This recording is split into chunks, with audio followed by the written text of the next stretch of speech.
What's going on, everybody? Hope all is well. Just thought I would touch base with y'all.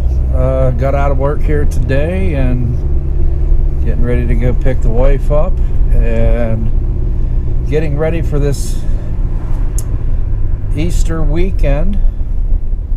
I got one more day. Got a long run to do for tomorrow, and then I will have the weekend off. I hope you all have a wonderful Easter. So, got some pretty good responses on that video, and I've had some people say, that's a little bit morbid, about funerals and, to talk about it. And let's get real, okay? We all will have to face it at some point in our life, so it's part of life. It's all part of life.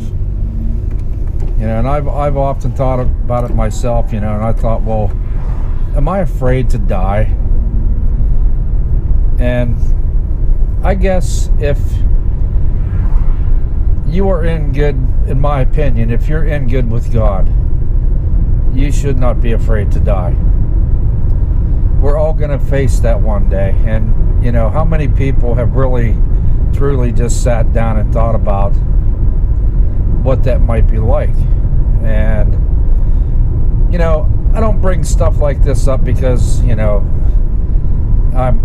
in a dark place, It's not about that. I think that, real topics, real experiences in everybody's life. Nobody wants to see a loved one or family member pass. But this is the way I look at that. If that person was in good and they had a nice walk with God, they had a good relationship with God, you know that loved one is in a good place. And they've been reborn. They were given a new life. You have to die to live, basically, because this is a temporary walk for all of us. No matter how you want to look at it, it's a temporary walk. And what's important are the things that we do while we are here. You have the good, you have the bad, no matter where you live. Let's get real about it.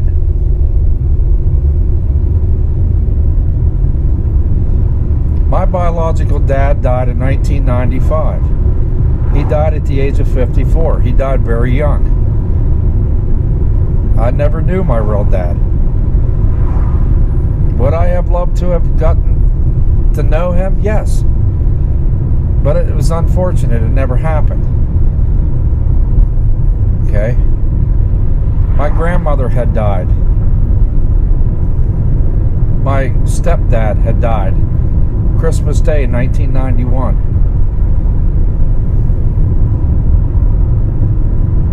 We're all going to be facing it one day.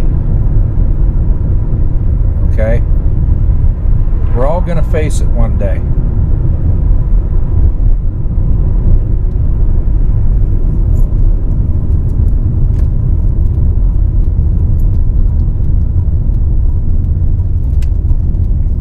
Have people that don't want to talk about death, people that don't want to talk about, well, shall we get things in line now for when that time comes? In other words, here it's more or less for burials and things like that. My mother she's still alive. Thank goodness. My mom is still with us. My mom is, I believe she's 78 years old. And she was thinking ahead. She was thinking ahead to try to take the headache away from when that time were to come. That she had already prepared and paid for her burial. Now, there's nothing wrong with that. It takes the strain, the headache, the stress out of having to worry about it at the time. Now, I understand not everybody's in that situation. Not everybody can do that, and I understand that. For most people, you're not prepared for that, which means you will be facing all of that down the road. It's coming. Whether it be now or it's 30 years from now. But eventually, everybody has to face it. The death of a loved one or the death of yourself. So I had thought about that for myself. And what kind of experience might that be? Well, none of us really know. They claim that there have been people that have died, and God has allowed them to experience what heaven was like. God has allowed them to experience what hell was like. They came back because God wanted them to tell people, this is very real. Heaven is real. Hell is very real. How could somebody, and there's a lot of people out there that say, that's a bunch of crap. I don't believe in any of that stuff, Well, that's fine. That's your belief, okay? You can believe whatever. But how can a person be clinically dead? And the proof is there for some people where they're clinically dead and they come back to life.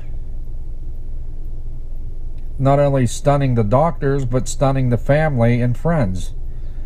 Stunning everyone that may have been present. Okay? It is very real. And, you have these atheists, these people that say, you know what? There is no such thing as heaven. There's no such thing as hell. There's no such thing as God. Okay? All that is just myth. It's all talk. This thing with the Bible is the Bible is fake. There's nothing in that is real. Blah, blah, blah, blah, blah. Well, me personally, I believe every word in the Bible. If you believe in God, then you have to believe the word that's in the Bible. And I, for one, have had unexplainable experiences in my life. I've had a miracle healing of my feet. It's like God has given me new feet to walk on. Okay? And that happened back in like 2008 or 2009 when that happened. It was very real and very shocking, not understanding what had just happened. But my feet were healed. God has taken me from having a certain kind of lifestyle and living my life a certain way and turning that all around and making me see and realize that there are more important things in life to be concerned of rather than just yourself. And I don't know if that made any sense, but I was in a very dark place in 2010. I've had some things that happened to me that threw my life in a spiral upside down, the darkest place you could ever be. Although I still went to work, I don't even remember things that I did at my job because it was that bad for me.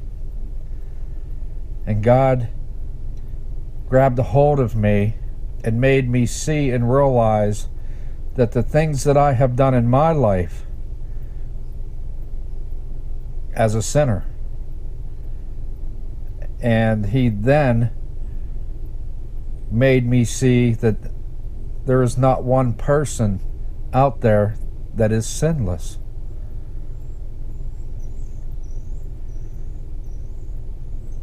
God has given me the strength, the ability to be able to forgive people that have done bad stuff to me. And to this day, I can call these people a friend of mine, and not be my enemy. God is very powerful, y'all. I'm on this topic because anything at any time can happen to any one of us. Not one of us was given or knows the day will be our last. I've had a dear friend of mine who became very sick here just yesterday. And although he was hospitalized and still is, and is going home soon, it really makes you think about your life. It makes you think about how it can be taken from you very quickly.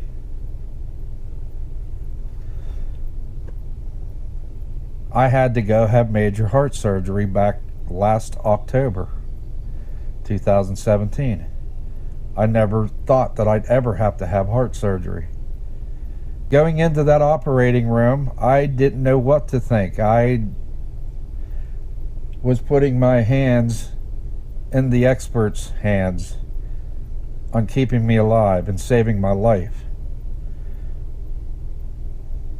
God gives people that ability to be able to make people better.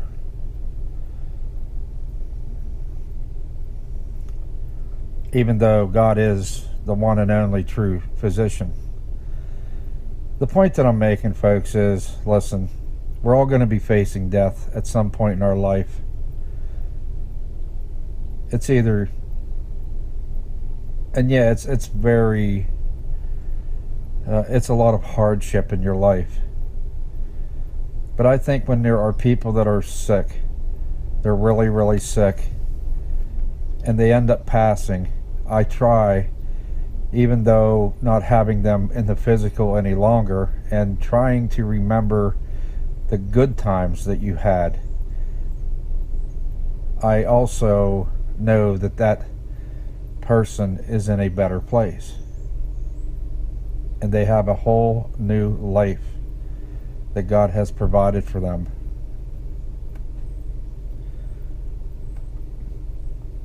I try to keep things real here. This is a real topic. And how do I want to end this video?